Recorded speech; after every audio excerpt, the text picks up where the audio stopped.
बहुत बार ऐसा देखने को मिलता है, जो ज्यादा भगवान का पूजा पाठ करता है वही सबसे ज्यादा दुखी होता है, जबकि कोई नास्तिक आदमी जो भगवान को नहीं मानता, कभी पूजा पाठ नहीं करता, कभी संतों का संग नहीं करता, वह सबसे ज्यादा सुखी जीवन जीता है।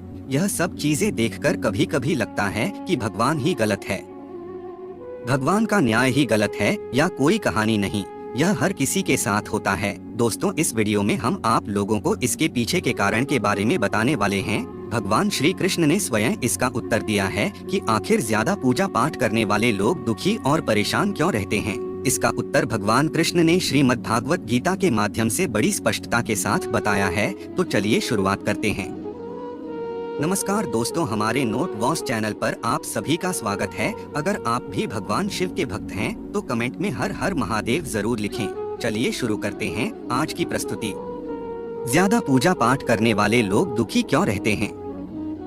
दोस्तों, बात द्वापर युग की है, जब भगवान श्री कृष्ण और अर्जुन के बीच संवाद हो रहा था। तब अर्जुन ने भगवान श्री कृष्ण से पूछा, हे माधव, जो लोग ज्यादा पूजा पाठ करते हैं वह ज्यादातर दुखी और परेशान क्यों रहते हैं। इसके पीछे कारण क्या है, जबकि वो लोग जो भगवान का नाम ही नहीं लेते, भगवान का स्मरण भी नहीं करते, वह लोग हमेशा गलत कार्य करते हैं, उन लोगों को जीवन में सुख मिलता है। इसके पीछे का रहस्य मुझे समझाने का प्रयास करें। तब भगवान श्री कृष्ण ने एक छोटी सी कहानी के माध्यम से अर्जुन को इसका उत्तर दिया। जानते हैं उस छोटी सी कहानी के बारे में।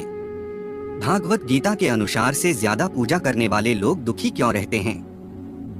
एक गुरु के दो शिष्य थे, दोनों ही पढ़े लिखे और विद्वान थे। दोनों में सिर्फ फर्क इतना था कि एक भगवान को मानने वाला था और दूसरा भगवान को ना मानने वाला था। नास्तिकता एक ऐसा था जहाँ पर भगवान की कथा होती थी, जहाँ सत्संग होता था, जहाँ भजन होता था, वहाँ दौड़ा चला जाता था और भगवान की पूजा पाठ करने लगता था।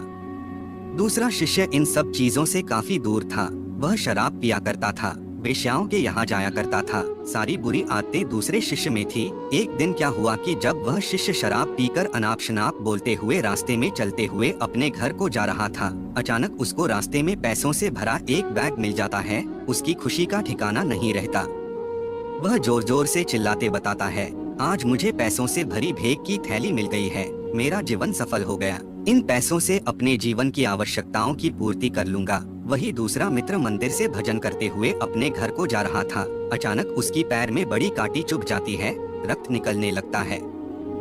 ठीक उसी समय दूसरा शीशे भी वहां पहुंच जाता है और हंसते हुए उसको बोलने लगता है, क्यों तुम ही हो ना जो सबसे ज्यादा पूजा पाठ करते हो, भगवान का भजन करते हो। क्या किया तुम्हारे भगवान ने, मुझे देखो, मैं कभी मंदिर नहीं गया, मैंने कोई अच्छा काम किया है, मेरे घर में भगवान का मंदिर भी नहीं है, मैंने कभी अपने बारे में सत्यनारायण भगवान की कथा नहीं कराया, भगवान के सामने कभी माथा नहीं टेका, फिर भी मैं कितना संपन्न हो अमीर हूँ, मेरे पास पैसों की कोई कमी नहीं है, सबसे ज्यादा सुखी जीवन में ही जी रहा हूँ। अच्छे शिष्य को उसके बाद चुभने लगी। उसने मन ही मन भगवान से प्रार्थना किया, या तो सच बोल रहा है, मैं कितना पूजा पाठ करता हूँ और वह कुछ नहीं करता, फिर भी कितना सुखी है। इतना सोचते हुए वह अपने गुरु के पास चला जाता है और यही प्रश्न गुरु से करता है। गुरु जी मुस्कुराते हुए बोलते हैं, भगवान जो करते हैं अच्छे के लिए करते हैं, जिसकी जैसी योग्यता होती है उसको उसी के अनुसार फल देते हैं। अब तुम्हारे प्रश्नों का उत्तर तुम जानते हो।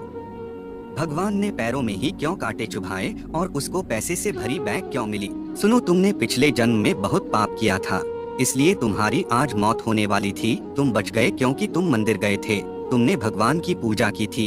यही कारण है कि तुम्हारी मौत ना होकर सिर्फ एक कांटा ही चुभा।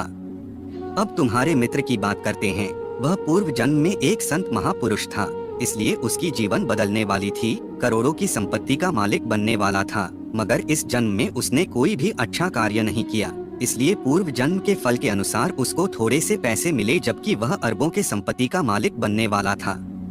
भगवान को दोष देना छोड़ दो, अपने वर्तमान के समय का सदुपयोग करें, भविष्य अपने आप सुधर जाएगा।